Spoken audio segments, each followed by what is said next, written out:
Hassan. I am from SJP, and I was one of the organizers for the forum on Friday. It was very important to us when we came here and wasted our time trying to put forward this motion and trying to get a student vote on it, because clearly it was important for us that AUSA, as a student body, not as an executive council, support this thing. And clearly, because the vote passed with a very large majority, that should have been it. I would like to call on AUSA to further explain their position in detail as to why they chose to overturn that and go against the vote and still remain on their stance, which was what we were against to begin with.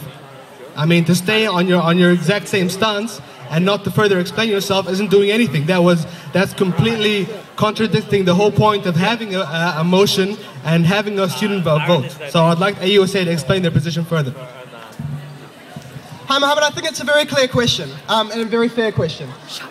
The issue was, we think it was a great event in a number of ways. We think it was great that students on campus wanted to take a stand on democracy in the Middle East, and we absolutely defend the rights of students on this campus to do so. And if you actually read the minutes of last week's student forum, you'll find that AUSA did endorse democracy in those movements. The issue that AUSA had is that 3 of those speakers were talking about those democracy movements in the Middle East. 1 of those speakers was not. It was also an event that was run by the SJP for Palestine, and while we support students to speak about that on campus, we feel it marginalises students to hear certain countries being described as apartheid, as terrorist, as evil, and I know a number of students here would feel very uncomfortable about hearing about a country that they support and a country that they have some affiliation to being described in such a way when there is no right of reply available in any formal sense. So that is why AUSA decided not to endorse this event.